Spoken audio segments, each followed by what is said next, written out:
जो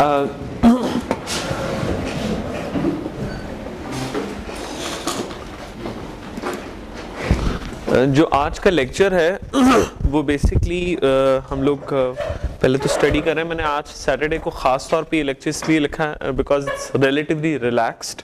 इतना ज़्यादा हम इसमें कोई बहुत हार्ड कोर किस्म के कॉन्सेप्ट्स नहीं पढ़ेंगे, जिसकी वजह से हम कह सकते हैं कि स्लाइटली आसान लेक्चर है। बल्कि इस कोर्स का शायद सबसे आसान लेक्चर यही है। This is the easiest part of this entire course जो हम लोग ये पढ़ रहे हैं।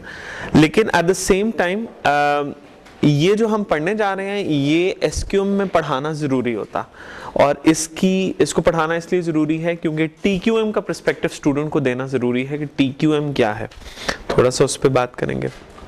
मज़ीद ये कि जो ज़रूरी बात है कि आप में से बहुत से लोग ऐसे हैं जो अपने एमएससी थीसिस करेंगे, और बहुत से लोग ऐसे हैं जो एमएससी थीसिस के अलावा भी क्या कहते हैं इस कोर्स के अंदर जो प्रोजेक्ट्स पिक करेंगे उसके हिंट्स आपको इंशाल्लाह आज की क्लास से बहुत सारे से मिलेंगे। तो आगे जाने से पहले सबसे पहले तो मैं पूछना चाहूँगा कि अगर आपका पिछले लेक्चर से कुछ क्वेश्चन हैं तो I would like to answer them first. Anybody if anybody has a question please go ahead. जी प्लीज़। या okay, You were a bit confused. Okay.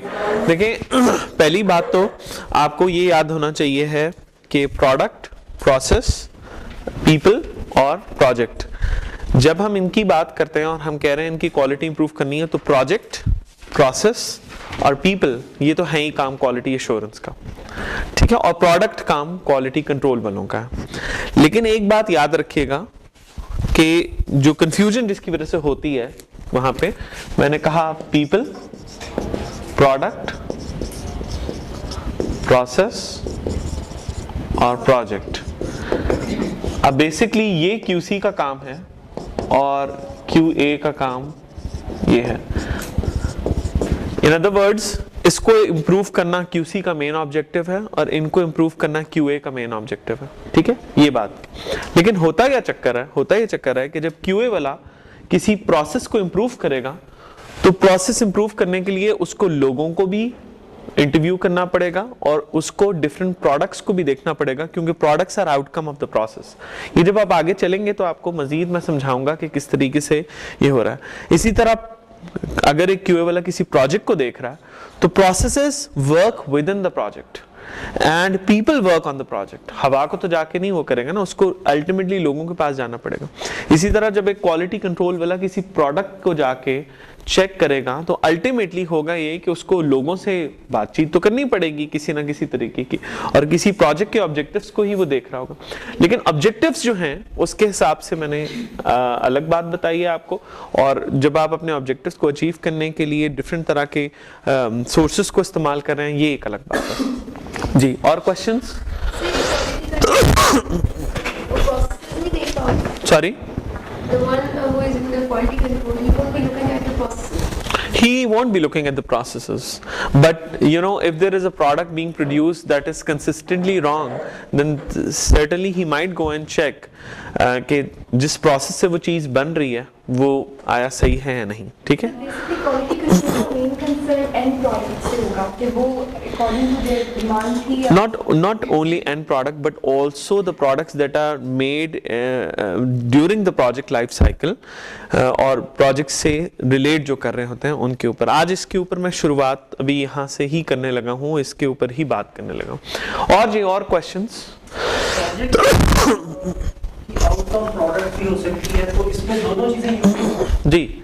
अच्छा, इसी के ऊपर बात अब मैं इनफैक्ट शुरू ही यहाँ से करने लगा था, थोड़ा सा आप इसको देखिएगा। सबसे ज़रूरी तो बात यह है कि लास्ट टाइम हम लोगों ने पीएम बॉक का स्टैंडर्ड हम लोगों ने यहाँ पे नहीं देखा था, correct? We did not go through it.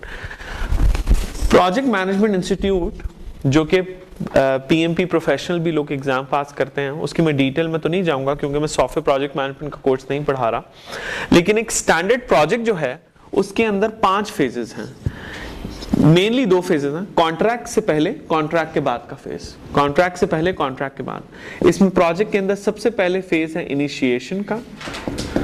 Initiation का जो फेज है उसके अंदर आप कॉन्ट्रैक्ट फॉर्मुलेट करते हैं। द सेकेंड इज प्लानिंग, ठीक है, ये आपका सेकेंड फेज है। उसके बाद आपका अगला फेज है एग्जीक्यूशन का, उसके बाद अगला फेज है क्लोजिंग का, और फाइनली आपका है मॉनिटरिंग एंड कंट्रोल।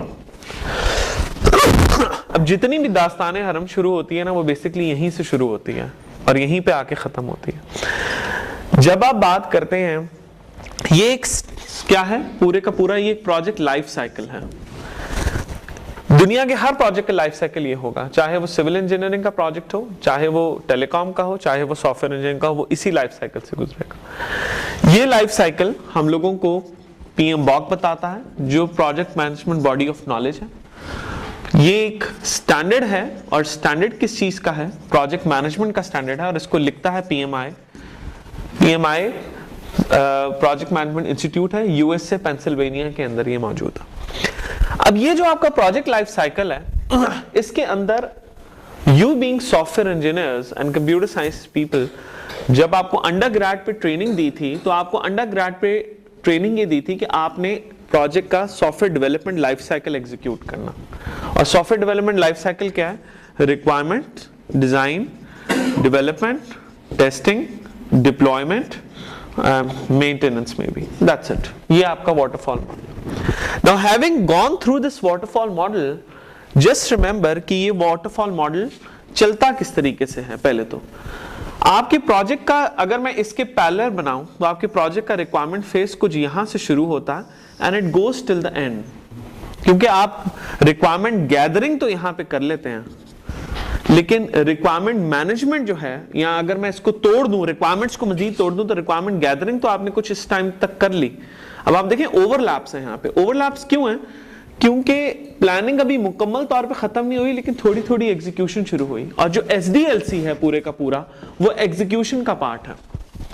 जो SDLC है वो पूरे का पूरा एग्जीक्यूशन का पार्ट है। इसका मतलब है कि कुछ रफली इस जगह से, और सॉफ्टवेयर प्रोजेक्ट्स में, यहां पे मेरे पेन को देखिएगा, सॉफ्टवेयर प्रोजेक्ट्स में एग्जीक्यूशन का फेज कुछ इस तरह से जाता। क्यों? क्योंकि आपका रिक्वायरमेंट गैदरिंग कुछ यहां से शुरू हो जाता। जब आपने रिक्वायरमेंट्स गैदरिंग कर ली, तो सेकेंड चीज जो इमीडिएटली स्टार्ट ही फौरन होगी, दैट इज योर डिजाइन। ये शुरू यहां से इसलिए मैं कर रहा हूं क्योंकि इस दौरान आपकी टीम ने पढ़ना लिखना शुरू कर दिया। ऑल्दो डिजाइन को डॉक्यूमेंट उन्होंने बाद में करना शुरू किया। इसी तरीके से डेवलपमेंट वाले भी फारिग नहीं बैठे रहते। मैं थोड़ा सा इससे आगे कर रहा हूं, डेवलपमेंट वाले भी कुछ यहां तक आपका बैठ के काम करते हैं, और फिर आपकी होती है टेस्टिंग, और टेस्टिंग शुरू से लेके एंड तक जाएगी। अब आप ये देखें कि अगर मैं इस चीज को यूं डालूं, तो ये पूरा एग्जीक्यूशन के अंदर आ रहा। टेस्टिंग, फिर आपकी टेस्टिंग के नतीजे में एंड में डिप्लॉयमेंट है, और फिर आपका मेंटेनेंस है। मेंटेनेंस का जो फेज है वो एग्जीक्यूशन में भी हो सकता है, और एंड में क्लोजिंग में भी मेंटेनेंस हो सकती है। बिकॉज अगर आपका प्रोजेक्ट ऐसा है जिसके अंदर ये है कि डिप्लॉयमेंट के बाद भी आपने मेंटेनेंस देनी है, मेंटेनेंस आपको टेस्टिंग के बाद भी थोड़ी सी करनी पड़ सकती है, और डिप्लॉय करने के बाद भी मेंटेनेंस हो सकती है। मेंटेनेंस किस टाइप की होगी, ये डिपेंड करेगा आपका कॉन्ट्रैक्ट क्या। अब ये पूरे का पूरा बेसिकली एग्जीक्यूशन का फेज है, इसको आपने याद रखना। अब इस पूरे के अंदर ये जो पूरे का पूरा फेज है, ये तो प्रोजेक्ट लाइफ साइकिल हो गया।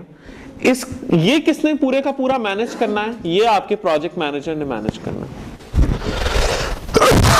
इस चीज को कौन मैनेज करेगा? ये आपका इंजीनियरिंग का काम है, कोर इंजीनियरिंग, और हमारे केस में सॉफ्टवेयर इंजीनियरिंग। ये जो सॉफ्टवेयर इंजीनियरिंग है, ये कौन करेगा? आपका चीफ टेक्निकल ऑफिसर, CTO जिसे आप कहते हैं, या इसको आप कोई भी और नाम दे दें, या जिसको आप कह सकते हैं सॉफ्टवेयर SE मैनेजर, कोई भी। अब आप यहां पे ये देखिए कि अभी तक SQM का एलिमेंट नहीं आया। अब SQM का जब एलिमेंट आता तो होता क्या चक्कर है कि SQM का जो, अगर मैं यूं डालूं, तो SQM की एक्टिविटीज यानी कि क्वालिटी मैनेजमेंट की, वो यहां से शुरू होकर यहां तक जा रही है। और इसके अंदर क्या कुछ हो रहा है? इसके अंदर बहुत सी चीजें हो रही हैं। इसके अंदर हो रहा है, अब मैं इसका ब्रेकअप आपको दिखा रहा हूं। इसके अंदर QA हो रहा है जो शुरू से लेके एंड तक होगा। QC कहां पे हो रहा है? QC कहां पे हो रहा है? QC मेनली ये हो रहा है, QC ये हो रहा है। Remember this is the QC that's happening. इसको मैं अगर QC कर दूं तो कोई हर्ष नहीं होगा। ये आपका QA है। QA का आप देखें शुरू से लेके एंड तक होगा। क्यों एंड शुरू से लेके एंड तक हो रहा है? क्योंकि QA वाले का काम क्या होगा? इस पूरे प्रोजेक्ट को देखना, नंबर 1। नंबर 2, लोगों को देखना, कब से कब तक देखना? शुरू से लेके एंड तक देखना। नंबर 3, प्रोसेस को देखना। जब हम कहते हैं प्रोसेस को देखना तो कौन से प्रोसेस को देखना? इस प्रोसेस को देखना, ये भी तो प्रोसेस है, ये भी एक प्रोसेस है, ये भी एक प्रोसेस है, ये भी एक प्रोसेस है, ये भी एक प्रोसेस है, ये सारे प्रोसेसेस ही तो हैं। QA वाला QA ये काम कर रहा। अब जरा थोड़ा सा आगे चलते हैं। अगर मैं इसको QM को रब कर दूं यहां से तो ज्यादा जिंदगी आसान आ जाएगी। QM में QA शुरू से चल रहा है। अच्छा, अब क्वालिटी इंजीनियर वाले जो हैं वो शुरू से एंड तक काम करे जा रहे हैं। इनफैक्ट इनका काम तो बाद में भी है और शुरू में भी है, चल ही जा रहा। आगे चलते हैं।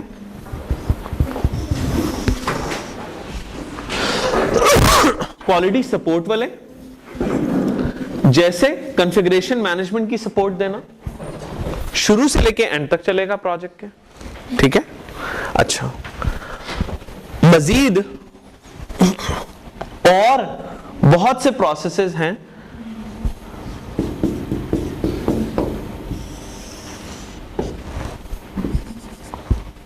जैसे quality implementation, quality monitoring and control, जो शुरू से लेके एंड तक जाएंगे। और कुछ प्रोसेसेस हैं जिनके मैं नाम अभी नहीं लिख रहा।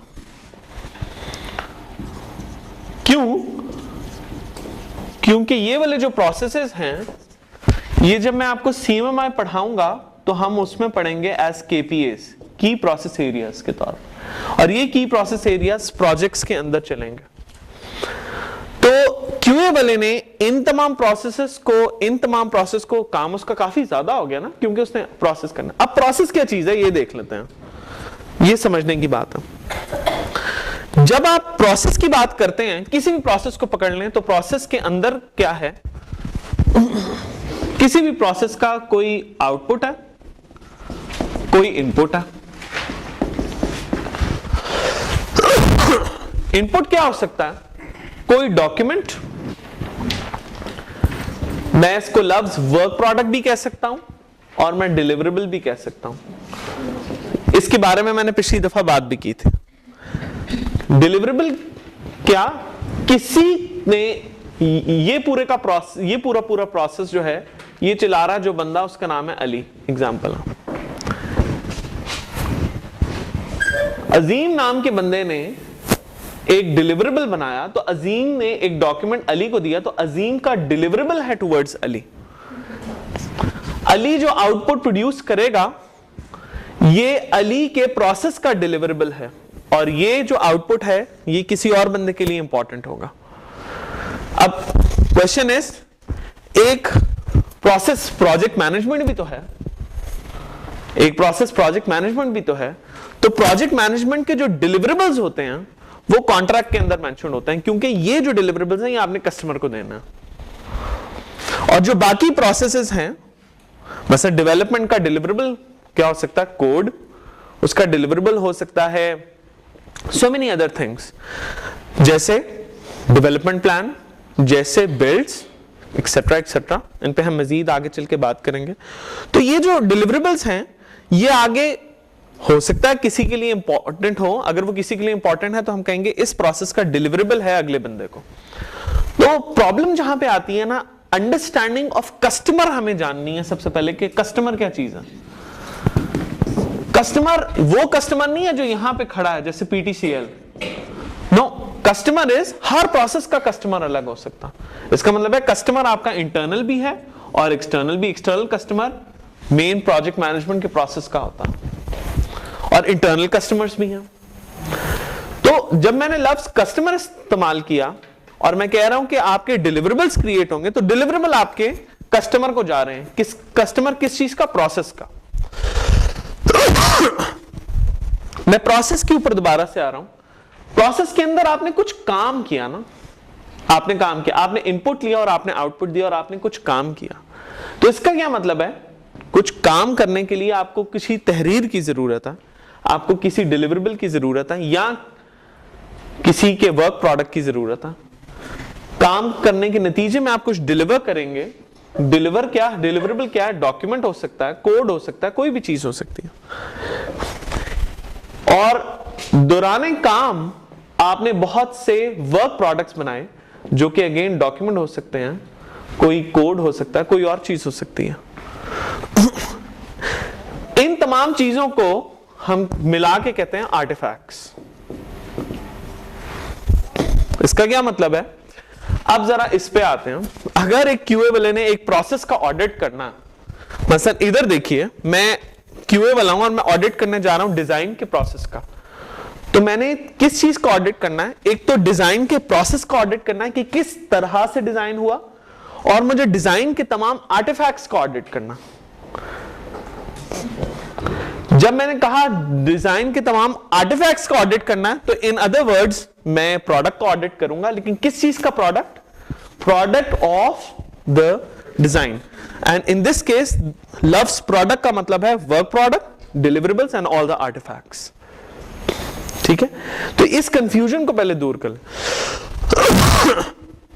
और नेचुरली जब भी मैं ऑडिट करूंगा तो मैं पहले तो सबसे किसी बंदे को जरूर इन्वॉल्व करूंगा। तो people are involved in all sorts of things.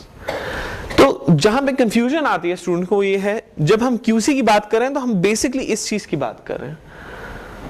जब हम इस चीज की बात कर रहे हैं तो इन अदर वर्ड्स अगर मैं कहूं कि क्वालिटी कंट्रोल वाले का काम है ऑडिट करना प्रोजेक्ट के डिलीवरेबल्स को, तो की बात गलत नहीं होगी, क्योंकि क्यूसी वाले का काम है कि प्रोजेक्ट के नतीजे में, इस पूरे एग्जीक्यूशन के नतीजे में जो चीज बन रही है उसको ऑडिट करना, उस चीज को ऑडिट करना। एग्जीक्यूशन के नतीजे में आपकी ये पूरी चीज बनेगी, यानी कि इंजीनियरिंग के नतीजे में जो कुछ बनेगा उसको देखना। वो सारे के सारे प्रोडक्ट्स हैं मेरी नजर में। जैसे SRS इज अ प्रोडक्ट, इसके नतीजे में SRS बन रही है, उसको भी आपका SRS को कौन देखेगा, SRS को क्वालिटी कंट्रोल वाला देखेगा। SDS को कौन देखेगा, क्वालिटी कंट्रोल वाला। डेवलपमेंट कोड को कौन देखेगा, क्वालिटी कंट्रोल वाला। ये सब क्वालिटी। अब मैं अपनी बात को समअप करूंगा। जो क्वालिटी कंट्रोल वाला है उसका काम है, अगर मैं इस पूरे को कहूं कि इंजीनियरिंग प्रोसेस पूरा या एग्जीक्यूशन प्रोसेस, तो एक ही बात है ना, कोई फर्क तो नहीं है। इसका मतलब है इंजीनियरिंग के प्रोसेस या उसके सब प्रोसेसेस के नतीजे में बनने वाले तमाम आर्टिफैक्ट्स की क्वालिटी की जिम्मेदारी क्वालिटी कंट्रोल वाले की है। अब यहां पे थोड़ा सा आपको मजीद कंफ्यूज करूंगा। फर्ज करें अगर मैं क्वालिटी कंट्रोल वाला हूं और मैं चेक कर रहा हूं कि मेरे डिजाइन ठीक नहीं बन रहा, तो है तो मेरा ऑब्जेक्टिव प्रोडक्ट को देखना यानी कि इस चीज को देखना। लेकिन ऐसा हो सकता है ना कि ये डिजाइन सही ना बनने की वजह यह हो कि आपका डिजाइन का प्रोसेस नहीं सही है। तो he can then ask the QA person to come and see if the design process is being executed rightly. अगर मैं टिपिकल वर्क की बात करूं QC वाले का, तो QC वाले का काम होता है SRS देखना, SDS को देखना, कोड को देखना, टेस्टिंग करना, बग्स आइडेंटिफाई करना। ये काम क्वालिटी कंट्रोल वाले का है। लेकिन QA वाले का काम क्या होगा कि वो जब जाएगा तो उसकी जो चेकलिस्ट होगी वो ये नहीं होगी कि SRS सही बनी है या नहीं बनी, नहीं, उसकी होगी कि SRS बनने का प्रोसेस जो है वो सही तरह से फॉलो हुआ है या नहीं। सही है, दोनों की चेकलिस्ट फर्क है। प्लस क्वालिटी कंट्रोल का जो बंदा है वो इस पूरे प्रोसेस के नतीजे में बनने वाले आर्टिफैक्ट्स की क्वालिटी को चेक करता है अगेंस्ट अ स्टैंडर्ड और against the project requirements both. लेकिन जो QA का बंदा है वो सिर्फ स्टैंडर्ड्स के अगेंस्ट देखता है, और स्टैंडर्ड्स कौन डिफाइन कर रहा है, QE वाले। ठीक है, so we need to be very, मसलन आपका जो कोड है उसमें आपने देखना है कि भाई आपने जो सॉफ्टवेयर बनाया है वो क्या करेगा, यूजर और पासवर्ड देंगे आपस में, ये कस्टमर की रिक्वायरमेंट थी। तो क्यूसी वाले का काम है ये भी देखना कि यूजर और पासवर्ड वो ले रहा है, ठीक ले रहा है या नहीं। अब ये एक प्रोजेक्ट रिक्वायरमेंट है। कॉन्ट्ररी टू दैट एक स्टैंडर्ड की रिक्वायरमेंट अलग हो सकती है कि भाई कोड के ऊपर लेबल उसने सही दिया या नहीं दिया, ये एक रिक्वायरमेंट। तो इसलिए मैंने कहा क्यूसी वाला क्वालिटी कंट्रोल करेगा of this entire thing and the associated artefacts and will ensure their relevance to the project requirement and also to the standards। जबकि QA वाला खाली स्टैंडर्ड्स को देखता है, उसको ये नहीं पता कि कॉन्ट्रैक्ट क्या है। QA वाले को कॉन्ट्रैक्ट का नहीं पता, QA वाले को ये नहीं पता कि कॉन्ट्रैक्चुअल रिक्वायरमेंट्स क्या है या आपके कस्टमर की रिक्वायरमेंट क्या है, एक्सेट्रा एक्सेट्रा, इन चीजों के बारे में उसको नहीं पता। ठीक है जी। तो इसके ऊपर हम मजीद भी बात करेंगे। अब थोड़ा सा आगे जाने से पहले मैं आपको ये बताना चाहूंगा कि क्योंकि हम लोग बेसिकली क्वालिटी मैनेजमेंट पढ़ रहे हैं, तो मैंने आपको ये बताया कि बीइंग क्वालिटी मैनेजर आपको प्रोजेक्ट मैनेजमेंट तो पढ़नी है आगे जाके, क्योंकि जिस क्वालिटी मैनेजर को ये नहीं पता कि ये बंदा प्रोजेक्ट मैनेजमेंट किस तरह से कर रहा है, वो कभी भी इस पूरे प्रोजेक्ट की क्वालिटी को तो देख ही नहीं सकता। इसका मतलब है if you intend to move towards the career of quality management, जैसे मैंने पिछली दफा कहा था, whether you from QA, QS, anywhere, you need to have a good hold on all these things. You can never go and check the testing guy, the requirement gathering guy, or the people who are doing initiation of the project, making the contract, जब तक आपको ये ना पता हो कि contract बनता किस तरह से है। ठीक है, तो ये चीजें जो हैं, इसके लिए मैं आपको अपील करूंगा कि सॉफ्टवेयर प्रोजेक्ट मैनेजमेंट का जो कोर्स होता है हम लोगों का उसमें हम स्पेसिफिकली इस पूरी चीज के ऊपर फोकस करते हैं। तो हमारा फोकस इस चीज पे रहेगा और हम इस चीज को अंडरस्टैंड करने की कोशिश करेंगे, जानने की कोशिश करेंगे कि ये क्या है। और क्योंकि हम इधर फोकस करते हैं तो हम कॉन्ट्रैक्ट बनाने के तरीके, प्री कॉन्ट्रैक्ट फेज के ऊपर भी बात करते हैं उसमें बहुत डिटेल में, क्योंकि इनिशिएशन भी एक प्रोसेस है, तो हम इनिशिएशन के प्रोसेस को समझते हैं वहां पे कि क्या है, और कॉन्ट्रैक्ट के बाद के फेजेस के बारे में भी बात करते हैं। लेकिन हम उधर बिल्कुल ये बात नहीं करते कि एग्जीक्यूशन के अंदर हमने क्या करना। इन अदर वर्ड्स, ये जो आपकी डिग्री के सॉफ्टवेयर इंजीनियरिंग के अंदर 4 मेजर कोर्सेज डाले हैं, उनमें से एक है सॉफ्टवेयर इंजीनियरिंग का, जो कि इस चीज की इस प्रोसेस के ऊपर पकड़ के इसकी बात करता है, सॉफ्टवेयर प्रोजेक्ट मैनेजमेंट जो इस पूरे प्रोसेस की बात करता है, और क्वालिटी मैनेजमेंट जो इन प्रोसेसेस की बात करते हैं। Okay, so you need to really understand this. Now I would like to take few questions here and then we are going to go on and move. Ji, any questions, problems, issues, comments, queries, anything? अच्छा, जी। Question ये कि अगर project की team somehow does not follow the standards, next year it will achieve the quality of the product. सही है। So still the QA जो है overall they can fail them in the audit. Your question is कि अगर एक team is not following the standards, right? I mean, but within the project. इसका जवाब मैं ये दूंगा कि अगर एक टीम बहुत अच्छा क्वालिटी की चीज़ बना लेती है और वो स्टैंडर्ड्स को फॉलो नहीं कर रही, तो मैं ऑडिट में फेल QA वाले को करूंगा, उस टीम को नहीं फेल करूंगा। इसका मतलब है कि आपका जो क्वालिटी इंजीनियरिंग डिपार्टमेंट है वो स्टैंडर्ड्स जो बना रहा है वो स्टैंडर्ड्स यूजलेस स्टैंडर्ड्स हैं। देखिए जी, मैंने आपको पिछली दफ़ा कॉन्सेप्ट दिया था SCPG का। अगर आप डेवलपमेंट कर रहे हैं तो, और मैं क्वालिटी इंजीनियर का हेड हूं, तो मैं आपको फोर्स नहीं कर सकता कि आप उस तरीके से काम करें जो मुझे नेसेसरीली ठीक लगता। क्वालिटी इंजीनियरिंग का कॉन्सेप्ट क्या है, या CMMI कहता क्या है? CMMI कहता है भाई तुम सब अपना अपना काम कर रहे हो, जब तुम्हें एक दफा ये पता लग जाए कि तुम्हारी बेस्ट प्रैक्टिस क्या है तो उसको उस पर कैपिटलाइज कर लो और उसको स्टैंडर्डाइज कर दो, कहो आइंदा हम इसी तरीके से काम करेंगे। ये बात है। तो आपके क्वेश्चन का आंसर मैं ये दूंगा कि मैं क्वालिटी इंजीनियरिंग में फेल करूंगा ऑर्गेनाइजेशन को। इसका मतलब है कि आपके जो टीम है वो अच्छा काम कर रही है आपके स्टैंडर्ड्स को फॉलो किए बगैर। ठीक है, इसका मतलब है कि आपके स्टैंडर्ड्स इस लायक नहीं हैं कि आपकी टीम कंड्यूसिवली उसको फॉलो कर सके। ये बहुत इंपॉर्टेंट चीज़ है। हमारे यहाँ उल्टा होता है, हम उल्टा पहिया चलाते हैं। हम लोग स्टैंडर्ड बना के इन्फोर्स करते हैं, उससे वो गल्प डाउन नहीं कर सकते, फिर उनको प्रॉब्लम होती है। ठीक है, और जी एनी मोर क्वेश्चंस? जी प्लीज आप कर लें।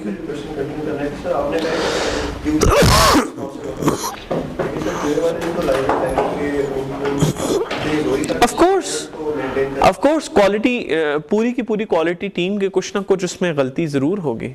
क्वालिटी एश्योरेंस वाले सही चीज नहीं बता रहे, लेकिन देखें क्वालिटी एश्योरेंस वाले चेक करेंगे। मतलब मैं QA वाला हूं तो मैं आपको चेक कर रहा हूं against the standard. If the standard is wrong, I need to just check कि आप wrong standard follow कर रहे हैं या नहीं। हाँ, मैं कमेंट जरूर दे सकता हूँ भी स्टैंडर्ड गलत है या नहीं, लेकिन अल्टीमेट रिस्पॉन्सिबिलिटी QE वाले पे आ जाती है फिर। ठीक है जी। सर मुझे कंफ्यूजन है सर, आपने स्टार्ट में कहा था कि क्वालिटी कंट्रोल वाले जो प्रोडक्ट को चेक करते हैं, तो सर टेस्टिंग में फिर QC किस तरह से? टेस्टिंग तो है ही QC का काम। What is testing? टेस्टिंग में आप किस प्रोडक्ट को चेक कर रहे होते हैं? Deliverable of deliverable of which process? Which process? Engineering process. Engineering process के नतीजे में क्या डिलीवरेबल बनेंगे? जो SDLC के नतीजे में आपके डिलीवरेबल्स बन रहे हैं, उनको चेक करना बिल्कुल टेस्टिंग या क्वालिटी कंट्रोल का काम है। ठीक है, सिंपल। Okay, more questions? जी।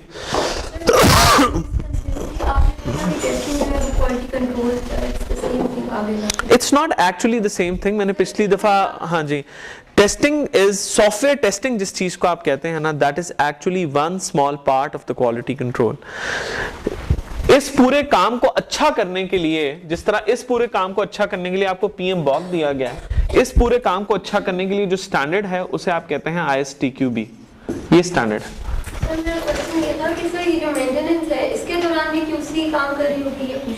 जरूर जरूर, देखिए मैंने इसको आगे किया, कर रही होगी या नहीं कर रही होगी ये कॉन्ट्रैक्ट के ऊपर डिपेंड करेगा strictly. This is dependent on the contract. बिल्कुल, पहली बात आपकी ये मिथ तोड़ दूं मैं कि हम जब वाटरफॉल मॉडल देखते हैं, I request this class to go back and see something which is known as V model. इसको जरा जाके पढ़ लीजिएगा, V मॉडल क्या है, जरूर पढ़ के आना है आपने, इसमें कोई सेकंड वो नहीं है। ये बात आप याद रखिएगा मेरी, कि जब आप कहते हैं requirement analysis, design, development, testing, तो इसका मतलब है कि आप किसी चीज को, ये स्टैंडर्ड वाटरफॉल मॉडल है, आप ये कह रहे हैं कि आप डेवलपमेंट और टेस्टिंग जो है वो आप करेंगे। V मॉडल क्या कहता है, मैं अभी आपको बिल्कुल ब्रॉडली बता देता हूं। V मॉडल इस चीज को यूं कर देता,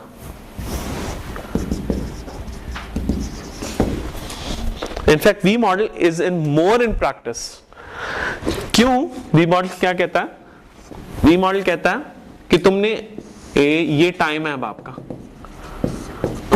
V मॉडल क्या कह रहा है कि जैसी रिक्वायरमेंट बनेगी तो आपने, टेस्टिंग वालों ने रिक्वायरमेंट्स को चेक करना शुरू कर दिया, देखना शुरू कर दिया, उनको समझना शुरू कर दिया, वैलिडेट करना शुरू कर दिया, और ये ट्रेसेबिलिटी शुरू कर दी कि वो है। फिर आपका, अगर मैं इसको हटा दूं, फिर आपका डिजाइन और फिर डेवलपमेंट।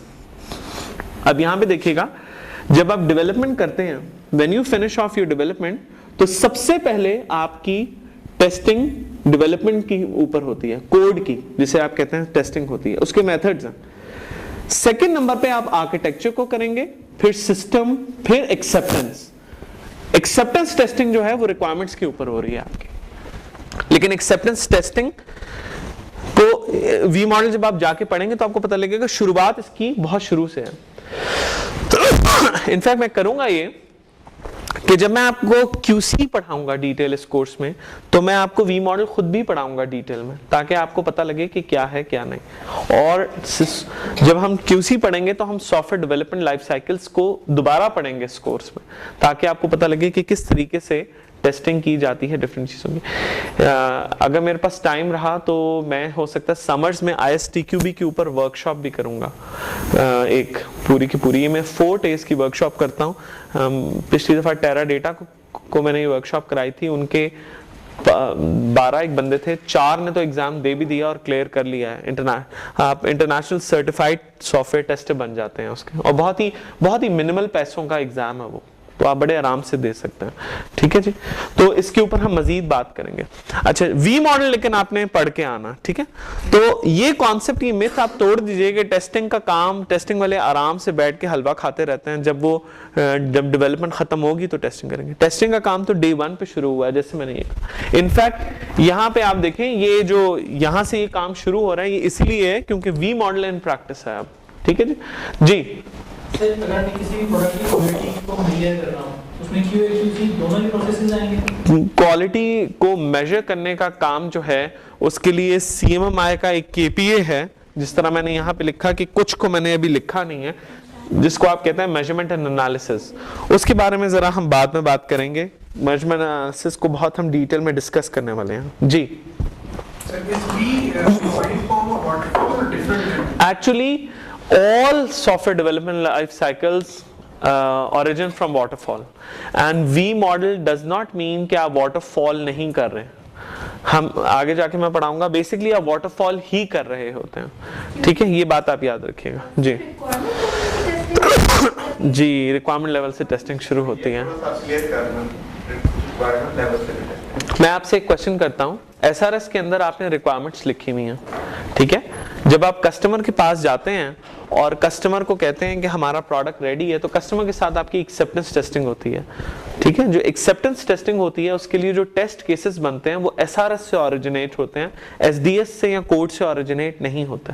ठीक है, इसलिए आप कहते हैं कि रिक्वायरमेंट्स को हम जो वैलिडेट करेंगे वो बिल्कुल एंड में करेंगे। क्यों एंड में करेंगे? क्योंकि जब आपकी डेवलप्ड कोड के ऊपर बेस टेस्टिंग होगी आपकी, जिसे आप नॉर्मल टेस्टिंग कहते हैं, फंक्शनल या नॉन फंक्शनल टेस्टिंग जो है, फिर करके सिस्टम को इन प्लेस लाए, सिस्टम टेस्टिंग होती है, एंड फाइनली आप एक्सेप्टेंस टेस्टिंग करते हैं। इसमें हम बहुत डिटेल में बात करेंगे, इसलिए you don't need to worry. लेकिन रिक्वायरमेंट्स जो हैं, रिक्वायरमेंट्स सही तरह से लिखी गई हैं, उनको वो टेस्टेबल हैं या नहीं, ये फैसला QC वाले करते हैं। हमारे मुल्क में क्वालिटी कंट्रोल वाले का जो रोल है ना, वो बहुत लिमिटेड है।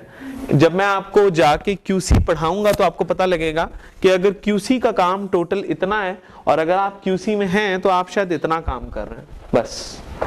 ठीक है, QC वाला बंदा सबसे ज्यादा की इंपॉर्टेंट बंदा है इंजीनियरिंग डिसिप्लिन की नजर में किसी भी प्रोजेक्ट की सक्सेस के लिए।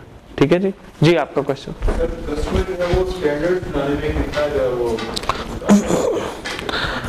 Transfer of technology based project के अंदर तो आपको कस्टमर को बहुत इन्वॉल्व करना पड़ता है। TOT, मैं TOT के हवाले से थोड़ा सा बता दूं, क्योंकि मैंने इस क्लास में अभी तक TOT के में बताया। ऐसे प्रोजेक्ट्स जिनके अंदर मसलन मैं हमेशा एग्जांपल देता हूं, चाइना अगर डोनेट कर रहा है आपको कोई टेक्नोलॉजी पाकिस्तान को, तो इन दैट पर्टिकुलर केस अगर वो एक सर्टन फाइनेंशियल लेवल से ऊपर आपका प्रोजेक्ट चला जाता है, तो आप चाहेंगे कि वो TOT बेस्ड प्रोजेक्ट हो। TOT बेस्ड प्रोजेक्ट के अंदर जो क्लाइंट होता है वो अपने जो वेंडर होता है वो अपने क्लाइंट को ना सिर्फ डिलीवरेबल्स और आर्टिफैक्ट्स देता, बल्कि उनको बनाने और उनको मेंटेन करने की सलाहियत भी देता। ऐसे प्रोजेक्ट्स जो TOT बेस्ड होते हैं, मसलन मैंने आपको कुछ देना है, मैंने आपको ये मार्कर देना है, तो मैंने खाली आपको ये मार्कर नहीं देना, बल्कि मैंने आपको मार्कर बनाने की और इसको मेंटेन करने की सलाहियत भी देनी है। तो TOT बेस्ड प्रोजेक्ट्स जब एग्जीक्यूट होते हैं, तो इन टीम्स के अंदर स्पेसिफिकली इंजीनियरिंग की टीम्स के अंदर आपके कस्टमर के लोग भी आके एज इट इज काम कर रहे होते हैं, जैसे आपकी टीम्स काम कर रही हैं, ताकि वो सीखें चीज को। ठीक है जी। तो उन प्रोजेक्ट्स के अंदर आपको जरूरी है कि आप TOT बेस्ड प्रोजेक्ट्स के अंदर कि आप करें, अगर आपकी ऑर्गेनाइजेशन कर ही रही है। वैसे पाकिस्तान में 2 से 4 प्रोजेक्ट्स ऐसे हैं, कुछ गवर्नमेंट के ऐसे, ज्यादातर गवर्नमेंट के प्रोजेक्ट्स TOT बेस्ड होते हैं, प्राइवेट सेक्टर के प्रोजेक्ट्स हार्डली TOT बेस्ड होते हैं। लेकिन अगर मसलन टेलेनॉर कोई चीज ले रहा है एरिक्सन से, एक मैं एग्जांपल दे रहा हूं, और it is worth millions and trillions of dollars, तो फिर वो TOT बेस्ड प्रोजेक्ट करेगा उससे, तो क्योंकि अगर वो TOT बेस्ड प्रोजेक्ट नहीं करता तो वो सारा का सारा चीज ले लेगा, और होगा ये कि ये जो चीज ली होगी उसको वो थोड़े दिन बाद मेंटेन नहीं कर सकेगा, सस्टेन नहीं कर सकेगा। ठीक है।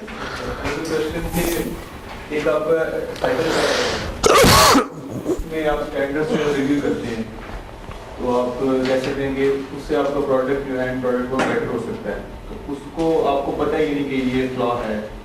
एक तो उसका फैक्ट जो है वो कि कौन रिस्पॉन्सिबल होगा इसको करने का, और क्या हम उसको उसी टाइप में करेंगे या नेक्स्ट जो आगे। अगर मैं आपका क्वेश्चन सही समझ रहा हूँ तो आपका क्वेश्चन ये है कि अगर क्वालिटी इंजीनियरिंग वाले कोई चेंज एंटिसिपेट करते हैं और उनको पता लगता है it's a valid change and it's going to make a tremendous improvement, well there are no hard and fast rules to it.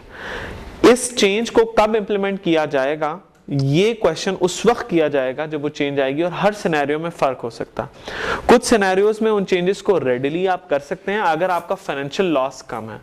कुछ केसेस में अगर आपका फाइनेंशियल लॉस बहुत ज्यादा होगा तो आप उन चेंजेस को रेडिली इंप्लीमेंट नहीं करेंगे, you are going to take time.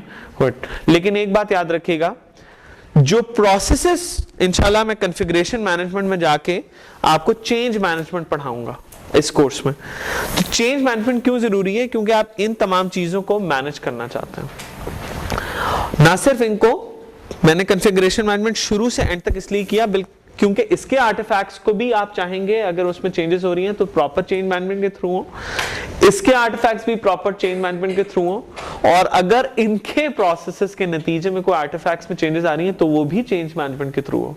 Change management जो इंजीनियरिंग मैनेजमेंट के स्टूडेंट्स या मैनेजमेंट के स्टूडेंट चेंज मैनेजमेंट पढ़ते हैं ना, वो थोड़ी होती है गपशप, है ना।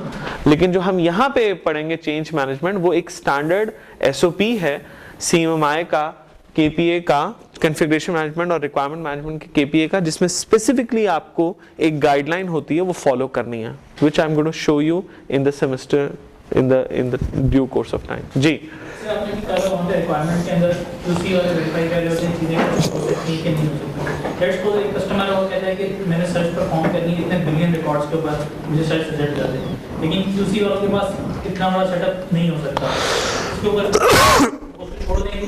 नहीं, I didn't get your question actually. Sir let's suppose client की रिक्वायरमेंट्स हाई हैं, वो कहते हैं कि मेरे पास ट्रिलियन और जीबी का डाटा उसमें से मैंने सर्च करना है, मेरे पास this amount of time search available. देखिए, ये तो कॉन्ट्रैक्ट के ऊपर डिपेंड करेगा ना, ये तो कॉन्ट्रैक्चुअल बात है।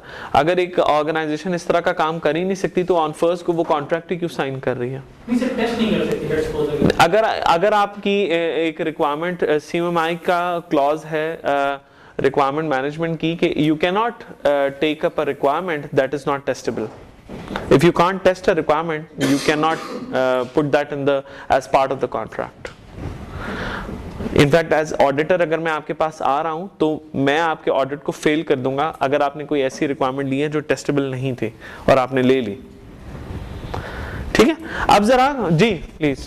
छोटी कंफ्यूजन ये है कि आपने कहा कि डेवलपमेंट के बाद हम डिजाइन को भी टेस्टिंग करेंगे और फिर एक्सेप्टेंस टेस्टिंग रिक्वायरमेंट की बेसिस पर होती है, तो सर रिक्वायरमेंट के साथ उसका प्रोसेस कैसे स्टार्ट होगा?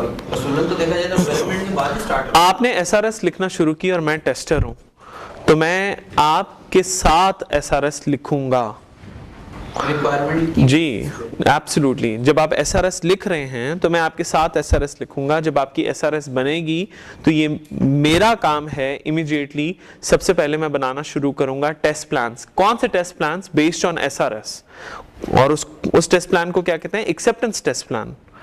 ये क्वेश्चन ना आप अभी थोड़ा इसलिए होल्ड अप करें क्योंकि मैंने अभी आपको QC पढ़ाया नहीं है। मैंने अभी आपको सिर्फ कहा कि आप वीम मॉडल को थोड़ा सा इंटरनेट से देख लीजिएगा। इस पे मैं मजीद इंशाल्लाह बहुत डिटेल में बात करूंगा, ठीक है? अच्छा, अब जरा कुछ चीजें आगे जाने से पहले, फिर उसके बाद हम कुछ TQM के ऊपर आके बात करेंगे। CMMI के दो वर्जन्स हैं बेसिकली। CMMI को I जो है वो इंपॉर्टेंट इसलिए क्योंकि इंटीग्रेटेड है। पहले क्या था कि सॉफ्टवेयर इंडस्ट्री के लिए अलग था, सॉफ्टवेयर इंजीनियरिंग के लिए अलग एक डॉक्यूमेंट लिखा हुआ था।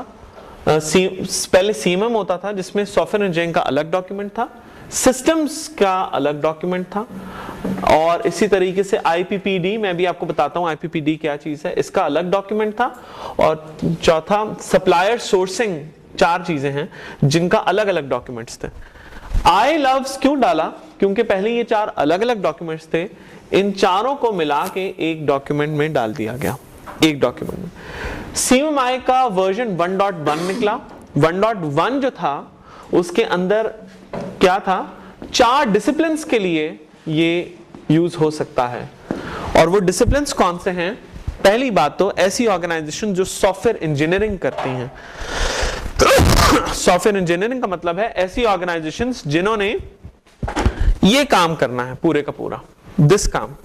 और सॉफ्टवेयर इंजीनियरिंग करने वाली ऑर्गेनाइजेशंस वो होंगी जो कि SDLC किसी भी तरह का चला रही हैं, सॉफ्टवेयर डेवलपमेंट लाइफ साइकिल, चाहे वो प्रोटोटाइप है, चाहे वो स्पाइरल है, चाहे वो एनीथिंग। इन SDLCs के ऊपर हम थोड़ा सा बाद में बात करेंगे कि डिफरेंट SDLCs क्या। इन अदर वर्ड्स, ऐसी ऑर्गेनाइजेशंस जो सॉफ्टवेयर की प्रोडक्शन कर रही हैं उनके ऊपर ही अप्लाई। दूसरे नंबर पे CMMI के वर्जन 1.1 सिस्टम्स के लिए हो सकता है। सिस्टम से मुराद क्या है? सिस्टम से मुराद ये है जैसे एयरपोर्ट के ऊपर एक सिस्टम है लगा हुआ पूरे का पूरा, जिसे आप कहते हैं पूरा एयरपोर्ट आपस में इंटरकनेक्टेड है ना। आपका कंट्रोल टावर से लेके आपके बाहर चीजें, टेलीफोन्स हैं, उसके अंदर बेतहाशा चीजें पड़ी हुई हैं। उसके अंदर आप जब जाते हैं तो आपको एक बोर्ड दिखाई देता है जिसमें आपको ये पता लगता है आपकी फ्लाइट कब आ रही है, कब जा रही है, फिर सिक्योरिटी कनेक्टेड है, पूरा एक सिस्टम है। तो this is the entire system that we are talking about. तो सिस्टम जो है उसके लिए भी CMMI है, और सिस्टम इंजीनियरिंग वाले भी इसको इस्तेमाल कर सकते हैं। नंबर 3, ऐसी ऑर्गेनाइजेशंस, सप्लायर सोर्सिंग, ऐसी ऑर्गेनाइजेशंस जो आउटसोर्सिंग करती हैं। लेकिन यहां पे मद्देनजर रखिएगा कि आउटसोर्सिंग किस चीज की। अगर मैं एक सॉफ्टवेयर बना रहा हूं, सपोज ये मेरा एक सॉफ्टवेयर है, this is the software that I am making, और इस सॉफ्टवेयर के अंदर से, this is the complete software जो मैंने बनाना है, अगर इस सॉफ्टवेयर के अंदर से ये चीज मैं खुद नहीं बना सकता, और आपका नाम अनम ये चीज बनाएंगी, तो ये एग्जांपल है सप्लायर सोर्सिंग की। This is an example of supplier sourcing. मगर अगर ये पूरी की पूरी चीज मैं खुद बना सकता हूं, लेकिन मैं अनम से प्लास्टिक खरीदता हूं, तो ये सप्लायर सोर्सिंग का हिस्सा नहीं है। इन अदर वर्ड्स, जो आप प्रोडक्ट बना रहे हैं, the product that you are manufacturing, part of that product, if you are acquiring finished product जो प्लग एंड प्ले करेगी आपके साथ, या कुछ किसी तरह से आपके अल्टीमेट प्रोडक्ट बनाने के लिए मदद करेगी, तो आप सप्लायर सोर्सिंग का हिस्सा हैं।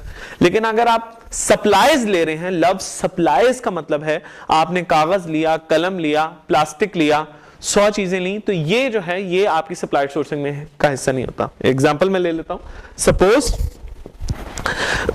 मैंने ये बनाने के लिए, मैंने पावर पॉइंट बनाने थे, मैंने पावर पॉइंट का सिस्टम बनाने के लिए मेरे कस्टमर ने कहा था पावर पॉइंट तुमने एक सिस्टम में इंस्टॉल करके मुझे देना, एक कंप्यूटर सिस्टम में इंस्टॉल करके देना।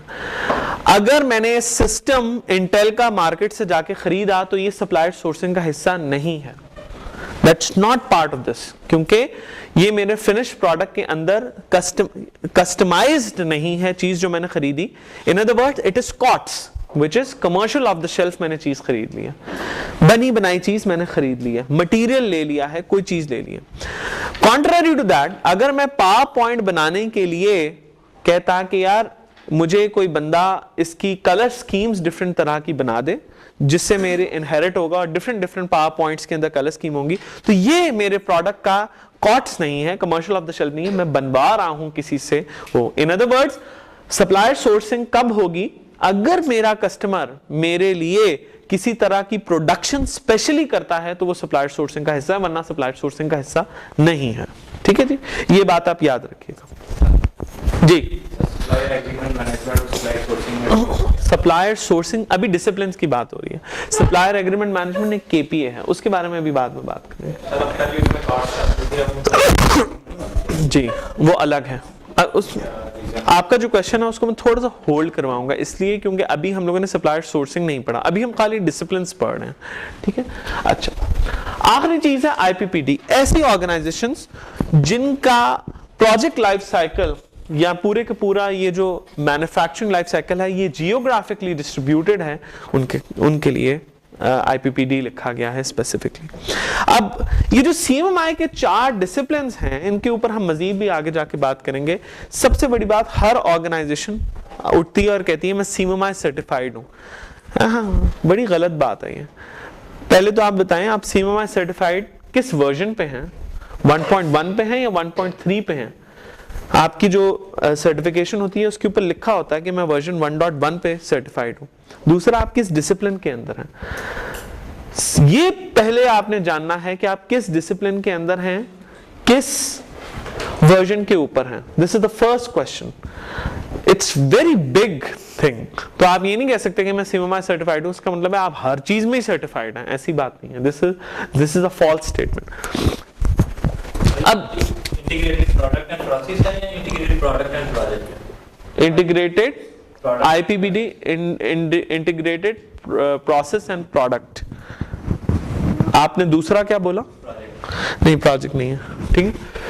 अच्छा, अब जब वक्त गुजरा तो CMMI का वर्जन 1.3 आया। 1.3 में एक चीज फील ये की गई, ये थोड़ा सा एनहांस किया गया, और वर्जन 1.3 के अंदर 3 डॉक्यूमेंट्स बना दिए गए। एक एक्विजिशन का,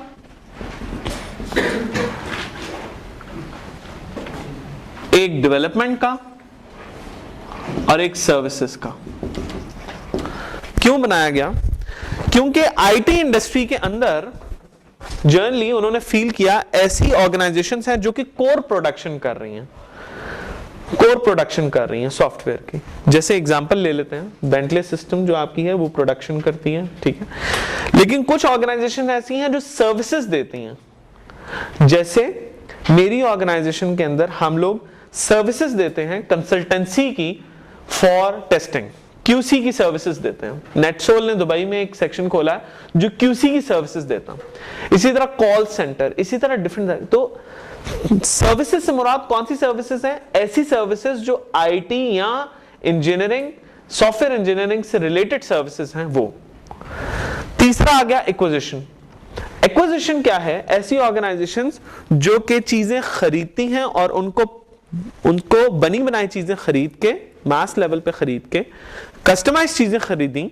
मैंने इनसे कहा भाई मुझे एक स्पेशल तरह का तुम कैप बना दो। इनसे मैंने कहा कि तुम मार्कर ले लो, ये मार्कर मुझे बना दो। इनका काम है, इनसे मैंने कहा आप निब बना दीजिए।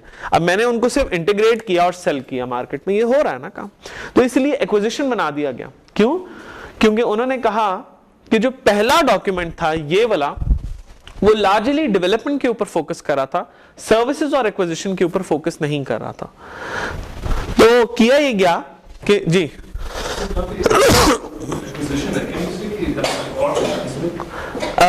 not exactly, it can be but not largely, partially yes। largely क्यों नहीं? क्योंकि मैंने जो कैप बनवाई है मिस सनम से वो कस्टमाइज्ड कैप बनवाई है, ठीक है, वो कस्टमाइज कैप बनवाई है। इसलिए मैंने लफ्ज लार्जली इस्तेमाल किया और मैंने कहा पार्शियली आप कह सकते हैं, कॉर्ड्स उसके अंदर कवर हो जाता है, लेकिन लार्जली नहीं। लार्जली ये लिखा गया है कस्टमाइज्ड एप्लीकेशन की। अब जब हम इस कोर्स में जाएंगे तो मैं आपको वर्जन 1.1, जो वर्जन 1.1 लिखा है वो, और ये जो डेवलपमेंट का वर्जन है, ये तकरीबन एक जैसी चीज है, इसमें कोई इतना कोई डिफरेंस नहीं।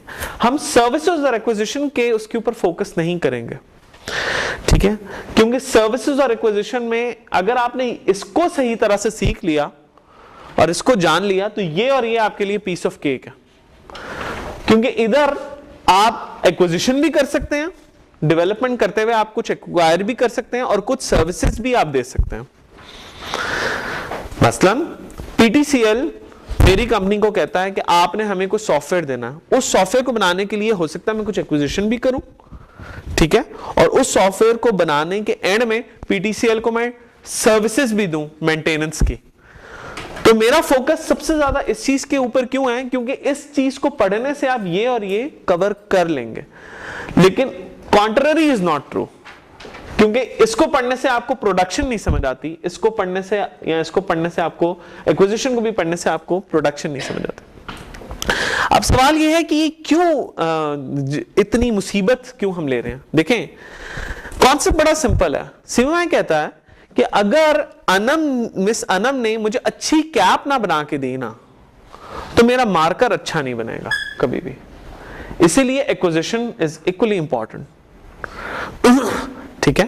जो आपके सप्लायर्स हैं वो बड़ा इंपॉर्टेंट, और ये फिलॉसफी TQM से आ रही है जिसको मैं थोड़ी देर में पढ़ूंगा कि TQM में भी उन्होंने कहा, बहुत से क्वालिटी गुरुज को अगर आप पढ़ें तो उनकी जो 1970s और 80s की थ्योरी है उधर से इवॉल्व हो रही है। वो कहते हैं कि सप्लायर्स को खाली कॉस्ट के बेसिस पे सेलेक्ट मत करो, क्वालिटी की बेसिस पे भी करो सेलेक्ट। इसको अभी हम थोड़ी देर में। दूसरी चीज क्या जो बहुत जरूरी है, सर्विसेज क्यों जरूरी है, कि जब आप सर्विसेज ले रहे हैं या सर्विसेज दे रहे हैं तो service is a process that you are going to do. तो जो आप चीज दे रहे हैं या आप कोई चीज सर्विस ले रहे हैं, अगर आपने किसी से सर्विस ली, मैं PTCL को मेरी कंपनी एक काम दे रही है और मैं जीशान से कहता हूं यार मैं सब काम कर सकता हूं लेकिन मैं टेस्टिंग नहीं कर सकता, तो टेस्टिंग तुम कर दो। तो अब मैं इनसे सर्विसेज ले रहा हूं, अगर इन्होंने टेस्टिंग ना सही की तो मेरे प्रोडक्ट की क्वालिटी नीचे आ जाएगी। तो सर्विस भी ठीक होने की जरूरत है। अच्छा, तो अब जरा आगे चलते हैं और थोड़ा सा मैं आपको यहां पे सीधा सा एक 2-4 इंपॉर्टेंट पॉइंट्स बताता हूं जिनके ऊपर फिर हम बात मजीद करेंगे।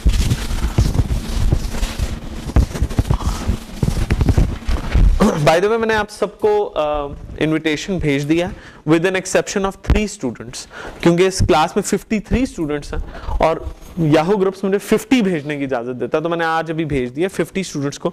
3 जो हैं उनको मैं इंशाल्लाह कल भेज दूंगा, कल आप लोगों को सबको वो मिल जाएगी, ग्रुप्स ज्वाइन कर लीजिए। अब जरा इस चीज को मद्देनजर रखिएगा, इस मुल्क के अंदर, इन दिस कंट्री, आपको जो मैं अभी ये चीज पूरी की पूरी पढ़ा रहा हूं और अगले 15-20 मिनट जो मैं स्पेंड करूंगा, ये तो शायद आपको 2 या 3 बंदे हैं पूरे पाकिस्तान में जो कि आपको शायद बता सकें और उनसे आप सीख सकें, बाकी तो आपको ये चीज समझ नहीं आने वाली, इसलिए you should really focus at it and उसको समझ। CMMI के 2 कॉन्सेप्ट्स हैं। कोई भी ऑर्गेनाइजेशन जब CMMI के ऊपर जाती है तो 2 तरीके से जा सकती है, एक स्टेज्ड मॉडल है और एक कॉन्टिन्यूस है। अगर आपको इसके बारे में थोड़ा सा, इनमें डिफरेंस क्या है इसको समझने की कोशिश करिएगा। CMMI नाम है KPS का, CMMI कंसिस्ट कर रहा है KPS पे। KPS मींस की प्रोसेस एरियाज। मसलन एक की प्रोसेस एरिया है कॉन्फ़िगरेशन मैनेजमेंट, एक की प्रोसेस एरिया है OPF, मुख्तलिफ तरह के हैं। ये जो KPS हैं, ये इस तरह से डिफरेंट लेवल्स के ऊपर पड़े हैं। जब एक ऑर्गेनाइजेशन इन तमाम KPS को अचीव कर लेती है तो हम कहते हैं कि तुम मैच्योरिटी लेवल 2 पे हो। जब वो इनको अचीव करती है तो हम कहते हैं मैच्योरिटी लेवल 3 पे हो, इनको 4, और जब इनको करते हैं तो हम कहते हैं 5 पे। There is no level 1 here. जो स्टेज्ड रिप्रेजेंटेशन है वो डिमांड करती है कि एक ऑर्गेनाइजेशन इन तमाम KPS को जो इंडिकेटेड है, CMMI ने इंडिकेट किया है कि मैच्योरिटी लेवल 2 के हैं, इन तमाम को अचीव करेगी। अगर इनमें से किसी एक को अचीव नहीं करती तो हम ये नहीं कह सकते कि उसको मैच्योरिटी लेवल 2 मिलेगा।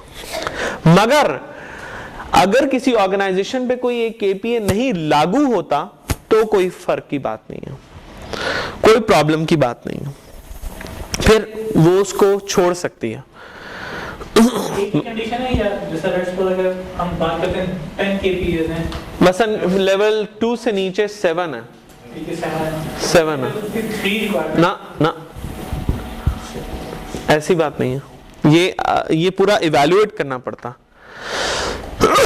मसलन लेवल 2 के ऊपर KPA है प्लानिंग का, मॉनिटरिंग एंड कंट्रोल का, कॉन्फ़िगरेशन का, मेजरमेंट का, SAM, क्वालिटी एश्योरेंस का। अभी मैं बता रहा हूं जी, अभी QA हम कहते हैं। इसके अलावा फाइनली है एक, मैं कोई मिस कर रहा हूं, QA, SAM, मेजरमेंट,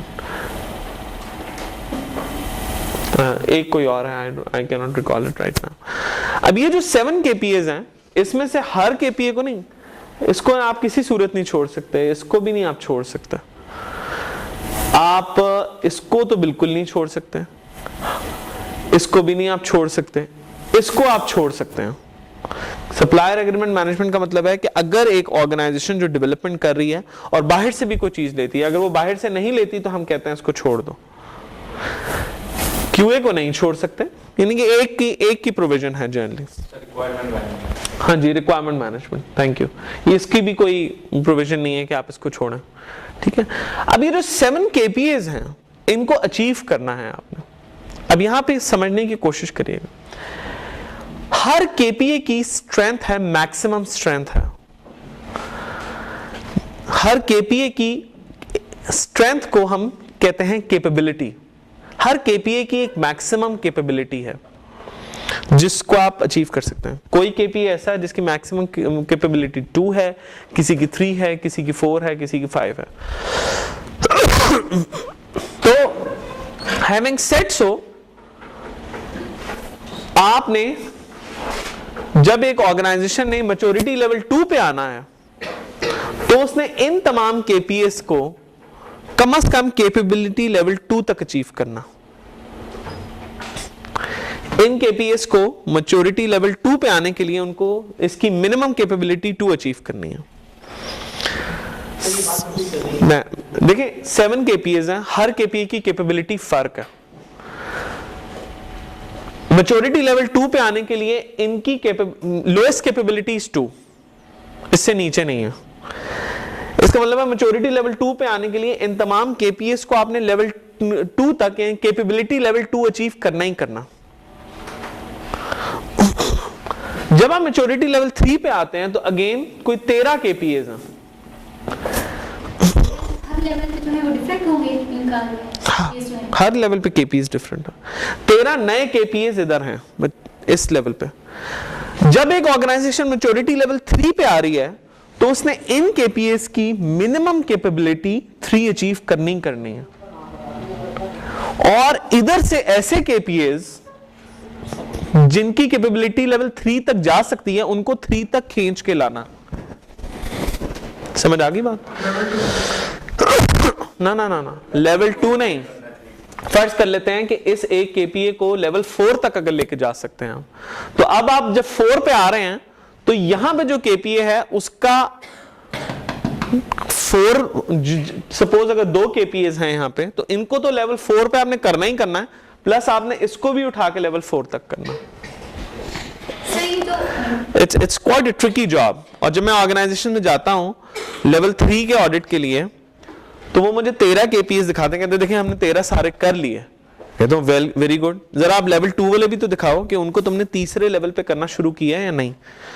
हाँ, वो फेल कर जाते हैं। वो कहते हैं अच्छा ये भी करना था, जाहिर सी बात है। मैं इसकी आपको एग्जांपल अभी थोड़ी देर में देता हूं जी। लेवल हमारे पास KPAs हैं, इनको भी सबको मूव करना मत, सबको नहीं, जिसकी अगर तो किसी की मैक्सिमम कैपेबिलिटी है ही 2 तो उसको आप 3 तक तो लेके जा ही नहीं सकते ना।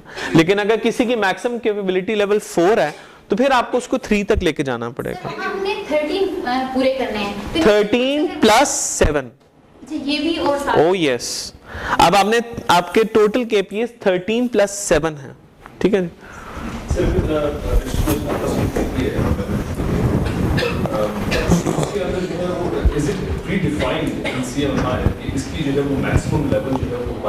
जी प्री-डिफाइंड है, predefined. This is too premature a question. You're going ahead. It can't be answered right now for the rest of the class. You're going ahead. I haven't started GGs. Okay. G, more questions? Okay. मेरा जो question था कि जिन KPAs पे आपने जा सकते जी, जिन KPAs जो हैं उनका मैक्सिमम जो लिमिट है लेवल 2 ही है। When you are at level 3 तो लेवल 2 मेंटेन रखना है।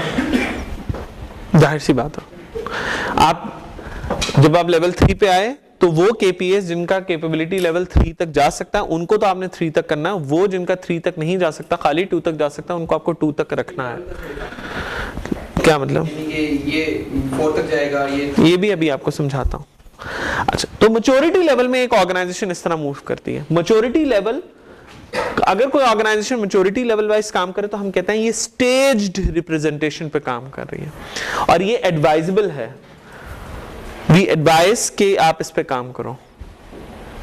अभी आपको समझा देता हूं व्हाई एडवाइस थोड़ी देर में। अब एक ऑर्गेनाइजेशन है जो कॉन्टिन्यूस लेवल पे काम करती है। मैं ये कह रहा हूं कि अगर एक ऑर्गेनाइजेशन इस तरह step by step maturity achieve करती है तो हम कहते हैं ये स्टेज रिप्रेजेंटेशन पे काम कर रही है। दूसरी रिप्रेजेंटेशन है कॉन्टिन्यूस। अब कॉन्टिन्यूस पे समझिएगा। अब मैं आपको कॉन्टिन्यूस समझा रहा हूं इधर से सेकेंड। फर्स्ट करें एक ऑर्गेनाइजेशन आई, वो कहती है कि मैं किसी एक केपीए को खाली मैच्योरिटी लेवल 3 पे लेके जाना चाहती हूं, बस खाली एक केपीए को, तो हम कहेंगे ये कॉन्टिन्यूस है। कॉन्टिन्यूस क्यों है? क्योंकि उसने पूरे मैच्योरिटी लेवल को नहीं अचीव किया, उसने खाली एक केपीए को किया। वो एक को भी कर सकती है, 3 को भी कर सकती है, 2 को भी कर सकती है। अगर वो 7 के साथ की कैपेबिलिटी उठा के 2 कर लेगी, मसलन सन 2001 में उसने इसकी कैपेबिलिटी 2 कर ली, 2002 में इसकी की, 3 में इसकी की, जिस दिन सातों के सातों की कैपेबिलिटी 2 होगी हम कहेंगे तुमने मैच्योरिटी लेवल 2 भी अचीव कर लिया।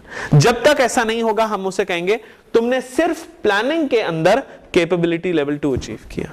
सर ये वो डिसिप्लिन है जिसका आप कह रहे थे कि ऑर्गेनाइजेशन बताती नहीं है, वो एमएमआई सर्टिफाइड है, तो वो ये बताएं कि वो डिसिप्लिन में है। हाँ, इसकी यही बात अभी करने लगा हूं। ठीक है जी। अच्छा, अब कंटिन्यूस में एक और कैच है। ये जितने केपीएस हैं सारे के सारे टोटल केपीएस, जितने भी यहां केपीएस पढ़े हैं, जितने भी केपीएस पढ़े हैं, ये 4 हिस्सों में कैटेगराइज हो सकते हैं।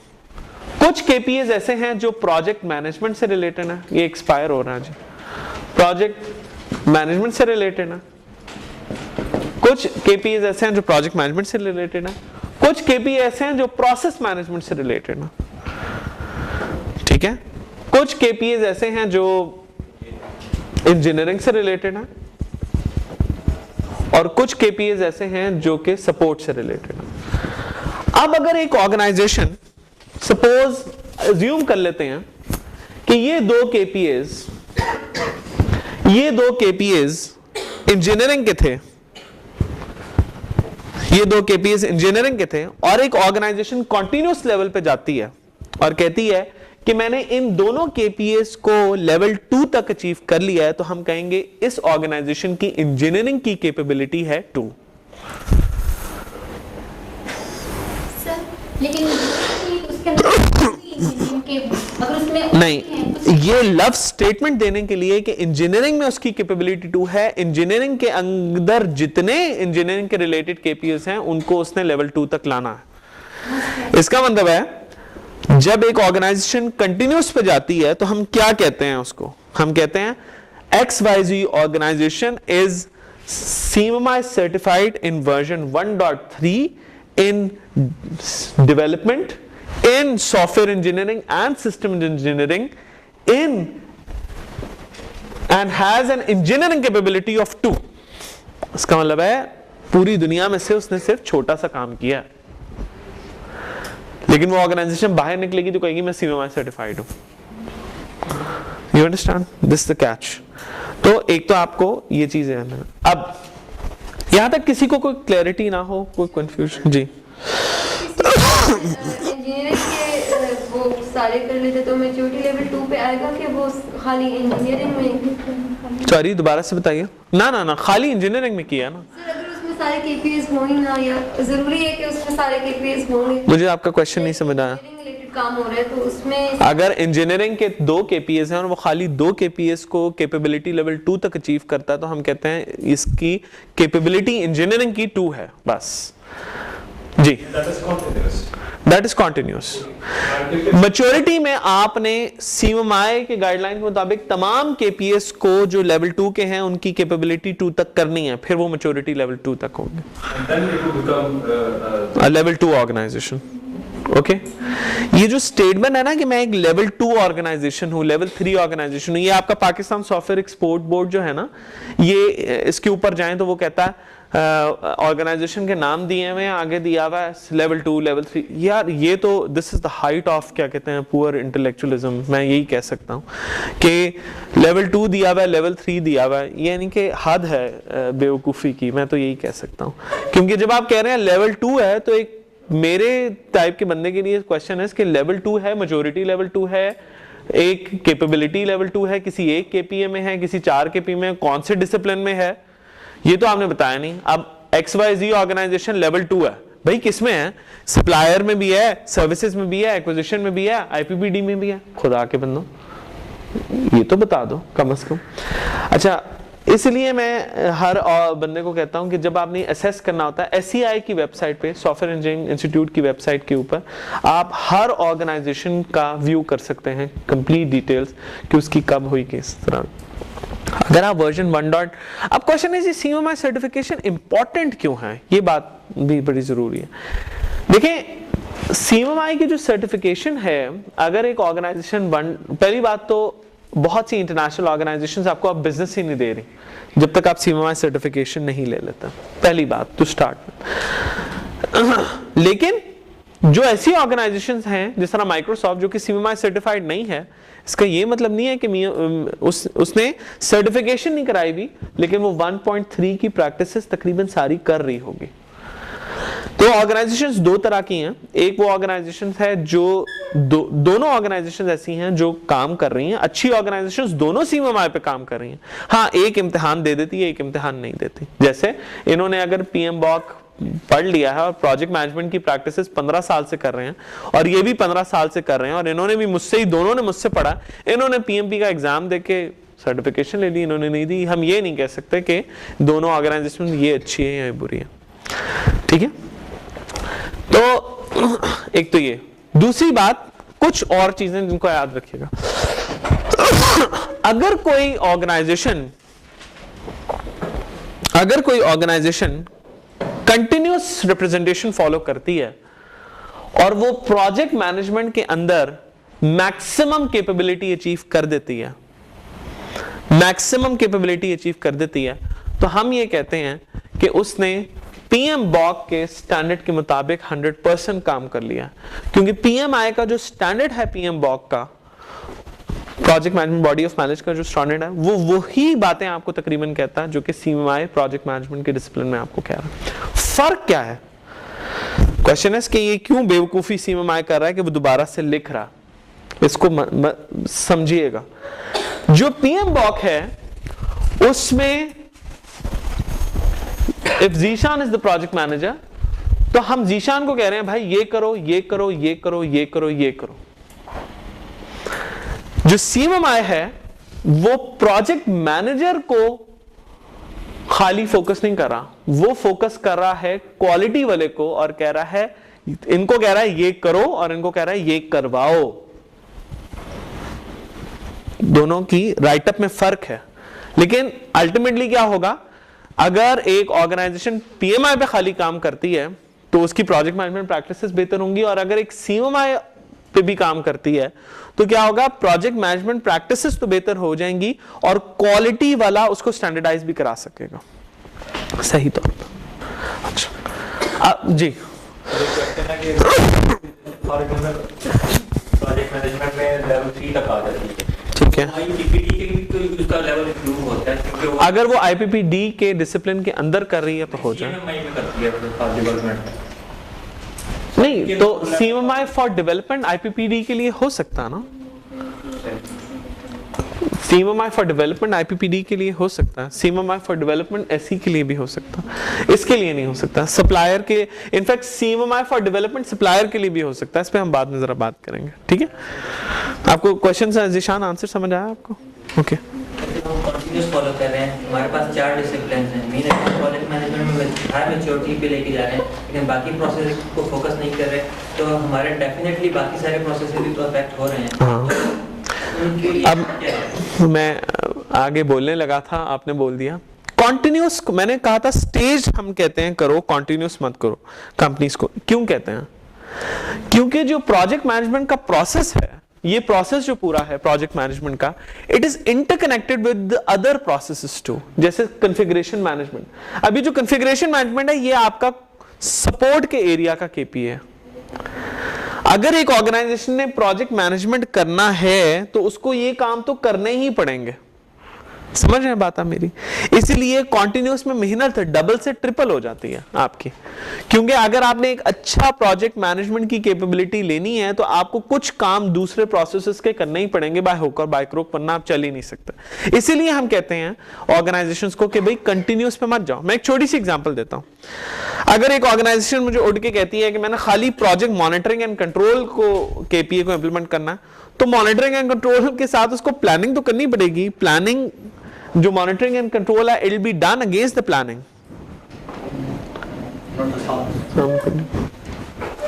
It will be done against the planning. तो प्लानिंग तो उसको करनी पड़ेगी। आप बात समझ रहे हैं? कंटिन्यूअस में तो ये चीज हो जाती है कि हमारी एक चीज क्वालिटी बहुत हाई हो जाती है एंड बाकी चीजें वो ऐसा भी होता है, बिल्कुल।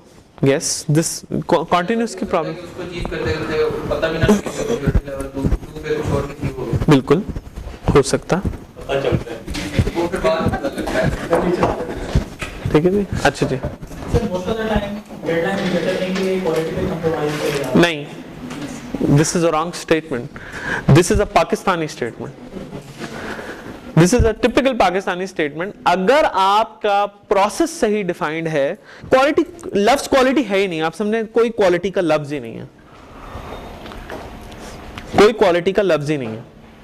ठीक है, आपने अपनी असाइनमेंट देनी है मुझे, आपने असाइनमेंट करते करते करते अगर आप अच्छे तरीके से प्लान करके असाइनमेंट कर रहे हैं कि मैं इस टाइम में प्लान करके, और इसको भी छोड़ें, फर्ज करें आपने आज असाइनमेंट पे काम करना था, अगर आपने आज असाइनमेंट पे काम करना है तो आपके पास दूसरे जो काम आ रहे हैं उनको आपको होल्ड पे करना चाहिए, अगली डेट्स पे करना चाहिए और प्लान करना चाहिए अपने आप को। अब अगर असाइनमेंट पे काम है और आप नए आने वाले कामों को पकड़ के करे जा रहे हैं, तो आपका क्या ना असाइनमेंट अच्छी होगी और ना वो काम ठीक होंगे। ये तो बिल्कुल लॉजिक है ना, इसी को क्वालिटी कहते हैं बस। अब आप इसको क्वालिटी कह लें या आप इसको ब्रैड पिट कह लें या कुछ और कह लें, इररिस्पेक्टिव, नाम उसको जो भी दे दें। क्वालिटी क्या है? ऐसे तरीके से काम करना, ऐसे तरीके से काम करना कि वो आपके लिए बेहतरीन, आपके मुफाद में हो, बस ये क्वालिटी है। आप कोई ऐसा काम कर रहे हैं, अगर आप कहते हैं कि मुझे क्वालिटी कॉम्प्रोमाइज करनी पड़ेगी, what does this mean quality compromise करनी पड़ेगी? इसका there is no separate thing as quality, there is no separate thing as quality. वो तो आपको कह रहा है कि भाई तुमने डेवलपमेंट ठीक करनी है तो तुम डेवलपमेंट ठीक करो। अब जब तुम डेवलपमेंट ठीक करोगे तो बस यही क्वालिटी है, खत्म बात। कोई अलग से छोड़ी है कोई चीज खड़ी भी क्वालिटी, ठीक है? अच्छा जी, जी स्टेज जो होता है वो लेवल बाय लेवल होता है। इज इट पॉसिबल कि कोई डायरेक्ट लेवल स्टेज पे? जी बिल्कुल आप जा सकते हैं, लेकिन आपको मेहनत ज्यादा करनी पड़ेगी। अच्छा, अब जरा कुछ चीजें, जब हम इस कोर्स में जाएंगे तो हम मैच्योरिटी लेवल 2 को तो पे पड़े हुए तमाम केपीएस पे बहुत टाइम स्पेंड करेंगे। क्यों? मैच्योरिटी लेवल 2 कहता है मैनेज्ड, हर चीज मैनेज्ड है। और आप क्या कोर्स पढ़ रहे हैं? Software quality management. इसका मतलब है अगर आपने किसी इंस्टीट्यूशन के अंदर बेसिक सॉफ्टवेयर क्वालिटी मैनेजमेंट करना है तो आपको ये साथ के साथ काम तो करने ही है। इसलिए हम इनको डिटेल में, काफी डिटेल में पढ़ेंगे। लेकिन एक बात याद रखिएगा गौर से,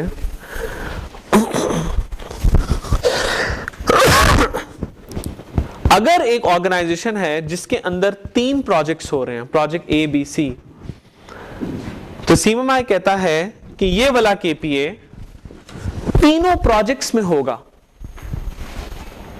एक प्रोजेक्ट में नहीं, तीनों प्रोजेक्ट्स में होगा, तब हम कहेंगे कि ये ऑर्गेनाइजेशन पास करती है, इसको बनना नहीं। हाँ, अलबत्ता मैच्योरिटी लेवल 2 कहता है कि 3 प्रोजेक्ट्स हैं, एक के प्रोजेक्ट मैनेजर जीशान है, एक के प्रोजेक्ट मैनेजर तलहा है, एक की मिस सनम। 3 प्रोजेक्ट मैनेजर्स हैं। ये कहता है भाई तुमने काम करना है ये वाला, इसको मैं अभी नाम दे रहा हूं अल्फा का। अल्फा इन्होंने भी करना है, अल्फा इन्होंने भी करना है, अल्फा इन्होंने भी करना है। कैसे करना है? जैसे भी करो, तुम्हारी मर्जी, लेकिन काम ये करना, काम होना चाहिए जैसे भी करो, जैसे फॉर एग्जांपल अगर अल्फा ये काम है कि इन तीनों ने असाइनमेंट बनानी है, इन्होंने भी बनानी है, इन्होंने भी बनानी है, इन्होंने भी बनानी है। जब आप लेवल 3 पे आ जाते हैं तो जो सबसे इंपॉर्टेंट फर्क पड़ता है वो है स्टैंडर्डाइजेशन का। किस तरह से कि अब लेवल 3 पे आके एक काम है जो कहता है कि काम या केपीए है, कुछ केपीए हैं जो कहते हैं स्टैंडर्डाइज करो चीजों को। क्या मतलब स्टैंडर्डाइज करो? मतलब ये कि ऑर्गेनाइजेशन में अब अल्फा का जो काम हो रहा था पहले अलग अलग तरीके से, अब वो एक तरीके से होगा, अलग अलग तरीके से नहीं होगा। इसका क्या मतलब है जी? एक तरीके से होंगे, स्टैंडर्डाइजेशन होगी। लेवल 2 के ऊपर क्वालिटी इंजीनियरिंग एक्टिव नहीं होता, लेकिन लेवल 3 पे क्वालिटी इंजीनियरिंग बहुत एक्टिव हो जाता जी।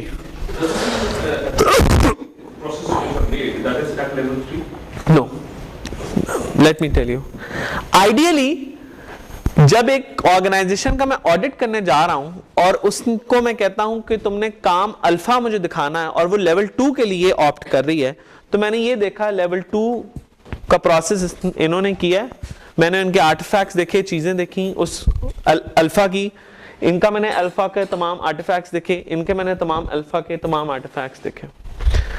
अगर वो गाइडलाइंस वही फॉलो हो रही हैं जो सीएमएमआई के अल्फा के अंदर लिखी हैं, तो मैं कहता हूं यार ठीक है, मैच्योरिटी लेवल 2 के मुताबिक अल्फा ठीक है। मैं आपके क्वेश्चन का, लेकिन अगर एक ऑर्गेनाइजेशन के अंदर इन तीनों से मैंने अल्फा करवाना है, अब एग्जांपल ले लेते हैं, बिलाल हमारे क्वालिटी मैनेजर हैं इस ऑर्गेनाइजेशन के, तो इन 3 बंदों को तो सीएमएमआई का इतना पता नहीं है क्योंकि ये तो हैं प्रोजेक्ट मैनेजर्स। तो बिलाल बीइंग क्वालिटी मैनेजर सबसे पहले क्या करेंगे, इनको सिखाएंगे अल्फा, इनको भी, और कहेंगे भाई अल्फा को तुमने करना है। जब बिलाल इनको अल्फा सिखा रहे हैं तो अल्फा पढ़ा कहां से रहे हैं ये? सीएमएमआई से। इसका मतलब है स्टैंडर्डाइजेशन खुद ब खुद इनकॉर्पोरेट होना शुरू हो जाती है। हां, अलबत्ता अगर बिलाल ने एक डॉक्यूमेंट बना लिया, प्रोसेस बना लिया, एसेट बना लिया और फिर इनको कहा देखो यार अल्फा को करने का मैंने ये डॉक्यूमेंट बनाया, और कैसे बनाया, इन तीनों को मिलाया बिठाया साथ में, एसईपीजी बन गया ना, उसमें बिलाल भी हैं, ये 3 भी हैं, और फिर इन्होंने कहा यार हम कॉमनली इस तरह करेंगे। तो हो क्या रहा है? हो तो ये रहा है कि अब आपने डॉक्यूमेंट भी बना लिया, इनफैक्ट आपने quality engineering back of the mind पे शुरू कर दी है। लेकिन एक ऑर्गेनाइजेशन जब लेवल 3 पे जा रही है तो उसको एक और काम करना है स्टैंडर्डाइजेशन का। अब अगर मैं लेवल 3 को ऑडिट करने आऊंगा तो मैं ये देखूंगा कि अल्फा हो रहा है, अल्फा हो रहा है, अल्फा हो रहा है। पहले तो मैंने ये देखा, मैंने कहा हाँ हो रहा है, अलग अलग तरीके से कर रहे हैं लेकिन कर सारे रहे हैं। मैंने कहा लेवल 2 ठीक है। अब मैं लेवल 3 का ऑडिट करने आ रहा हूं तो मैं क्या देखूंगा, मैं देखूंगा अल्फा हो रहा है, अल्फा हो रहा है, अल्फा हो रहा है, किसी स्टैंडर्ड के तहत हो रहा है। मैं कहूंगा हाँ हो रहा है, तो मैं कहूंगा अल्फा जो है ये लेवल 3 तक चला गया है। फिर मैं आऊंगा बिलाल के पास, मैं कहूंगा जो तुम स्टैंडर्डाइजेशन कर रहे हो, यानी कि इस स्टैंडर्ड को बनाने का जो तरीका है वो बताओ कि क्या वो भी तुमने डिफाइन किया हुआ या नहीं। क्यों? क्योंकि क्वालिटी इंजीनियरिंग भी तो एक काम है, तो ये चेक करना है कि क्वालिटी इंजीनियरिंग का जो तरीका है करने का, प्रोसेस करने का तरीका है, क्या वो भी स्टैंडर्डाइज है या नहीं। कहीं ऐसा तो नहीं है कि एक दफा बिलाल ने स्टैंडर्डाइजेशन ऐसे की, दूसरी दफा स्टैंडर्डाइजेशन वैसे की, तीसरी दफा वैसे की ना। स्टैंडर्डाइजेशन एक तरीके से होगी। In other words, at level 2 it is required that alpha should be done, not from the standardized perspective. But when you go to the level 3, you have to show that you are doing standardization, जो कि एक काम है, and बाकी जो तमाम चीजें हैं ये भी एक स्टैंडर्ड के तहत होंगे। How is everybody clear? Okay, standard अपना अपना प्री डिफाइंड भी उठा सकते हैं, उस पर कोई चेक्स नहीं है, लेकिन बेहतर है कि आप अपना बनाएं। जो ऑडिटर होगा वो कितना टाइम स्पेंड करेगा, क्योंकि उससे उस ऑर्गेनाइजेशन को भी समझना पड़ेगा। जी, मैं जब अब ऑडिट्स की बात अगली है। ऑडिट्स 3 तरह के होते हैं, ऑडिट ABC। जो फाइनल ऑडिट होता है उसको आप कहते हैं scampi audit, scampi, okay, scampi audit. ये फाइनल ऑडिट वो होता है जो SEI वाले आके करते हैं। इसका एक लीड ऑडिटर होता है जो आता है। स्कैम्पी ऑडिट जो होता है वो 5-1 दिन का भी होता है, बाजू का 4 दिन का भी हो सकता है, उसकी है। स्कैम्पी ऑडिट का लीड ऑडिटर बनने के लिए आपको रफली कोई 1-आधा करोड़ खर्चना पड़ता है, फिर आप लीड ऑडिटर बनते हैं। बहुत बहुत शदीद आपको अपना CV बिल्ड करना पड़ता है और काफी महंगा काम है ये। अगर आपको, यानी कि कंपनी के पर्सपेक्टिव से नहीं बता रहा, मैं लीड ऑडिटर के पर्सपेक्टिव से बता रहा हूँ कि लीड ऑडिटर बनने के लिए भी बहुत ज्यादा पैसा चाहिए आपको। लीड ऑडिटर के साथ होते हैं ATMs जो कि ट्रेंड ऑडिटर्स होते हैं, जिस तरह मैं एक ATM हूँ। तो जब स्कैम्पी ऑडिट हो रहा होता है तो ऑर्गेनाइजेशन में 5 दिन तक ऑडिट रूम से ना कोई बाहर जा सकता है, बस इतनी अलाउड होता है कि आप वॉशरूम तक चले जाएं। यानी कि जब ऑडिट होता है तो आई स्लीप देयर, वहीं पे। और लीड ऑडिटर्स, अब ये लीड ऑडिटर पे भी डिपेंड करता है। जिस लीड ऑडिटर के साथ मैंने काम किया हुआ वो तो बाहर नहीं जाने देता, वो कहता है कि नींद आ रही है तो यहीं पे सो जाओ भाई, यू कांट गो आउट। और उसकी रीजन ये होती है कि पाकिस्तानी उसमें ये होता है कि मैं ऑडिटर हूं तो मैं जाके बाहर बता रहा हूँ अगली चीज ये ऑडिट होने वाली है, जल्दी से इसका आर्टिफैक्ट लेकर आऊं, समझ रहे? तो it has to be transparent and clear, फिर हम कहते हैं कि वो है। दूसरी चीज ये कि जैसे आपने कहा कल्चर का, नॉर्मली हर ऑडिट से पहले, ऑडिट क्योंकि QA का काम है तो उससे पहले बाकायदा स्टडी होती है, फिर उसको हम कहते हैं कि करा जाएगा। और ऑडिट करने के लिए ATM की ट्रेनिंग लेनी पड़ती है। मसलन एक तो ट्रेनिंग है, जिस तरह आप अगर सॉफ्टवेयर क्वालिटी मैनेजर बन रहे हैं अपनी ऑर्गेनाइजेशन में तो आप मुझसे जो पढ़ रहे हैं दिस इज गुड इनफ, उसके बाद आप शुरू कर सकते हैं काम। फिर एक ट्रेनिंग है इस तरह इंट्रोडक्शन टू CMMI की। एक ट्रेनिंग है जो लेनी पड़ती है ATM की, कि आपने ऑर्गेनाइजेशन में ऑडिट कैसे करना है, वो भी SEI बता रहा है, कार्नेगी मेलन यूनिवर्सिटी आपको बताती है कि क्या। तो वो ट्रेनिंग एक अलग पर्सपेक्टिव होता है जिसमें आपको पता लगता है कि ऑडिट करने का क्या तरीका, ठीक है। उसमें मैं थोड़ा बहुत, जब मैं PPQA पढ़ाऊंगा तो मैं जिक्र थोड़ा सा आपको बताऊंगा कि अच्छे ऑडिटर बनने के लिए किन प्रैक्टिसेस की जरूरत है, क्या जरूरत है। देखिए मैं आपको एक बात बताऊं, पाकिस्तान के अंदर ना बेसिकली मैं I am going to show you few things. हम लोगों का प्रॉब्लम क्या है, यू नीड टू अंडरस्टैंड। हमारा सबसे बड़ा प्रॉब्लम ये है जो खास तौर पे क्वालिटी के पर्सपेक्टिव से इस इंडस्ट्री के अंदर आ चुका है। एक तो आपने क्वालिटी को रिडंडेंट काम समझना शुरू कर दिया, जैसे मैंने पहले कहा। उसकी वजह जो प्रॉब्लम का सेरा है वो क्वालिटी वालों के ही सर पे जाता कि वो टिपिकल 18th सेंचुरी या 19th सेंचुरी के ऑडिटर थानेदार की तरह एक्ट करते हैं ना, वो कॉन्सेप्ट ही नहीं है CMMI का। यानी कि जब मैं ऑडिट करूंगा CMMI का और अगर आपकी ऑर्गेनाइजेशन में आऊंगा और आप प्रोजेक्ट मैनेजर हैं तो प्रोजेक्ट मैनेजर का ऑडिट होगा, क्वालिटी वाले का ऑडिट नहीं होगा। समझ रहे हैं बात है मेरी? और इन प्रॉब्लम्स को भी आज हम थोड़ा सा डिस्कस करेंगे, देखेंगे कि क्या है क्या नहीं, इन पे हम बात करेंगे कि किस वजह से है। और ये जो लेक्चर है जो अभी मैंने आपको थोड़ा सा दिया है, इसको मैं इनफैक्ट थोड़ा सा टाइम लेके आगे जाके रिपीट करूंगा, क्योंकि जब तक ये आपको सही तरह क्लैरिफाई नहीं होगा तब तक आपको इश्यूज आते रहेंगे इसके अंदर। अच्छा, अब आपने बात की पाकिस्तानी ऑर्गेनाइजेशंस में, तो वही मैं बात करूंगा कि इलेक्ट्रिकल इंजीनियरिंग के हवाले से पहले बात करूंगा। कितनी इस कमरे में प्रोडक्ट्स हैं जो पाकिस्तान में बन रही हैं इलेक्ट्रिकल इंजीनियरिंग से हवाले से, देखिए जरा अपने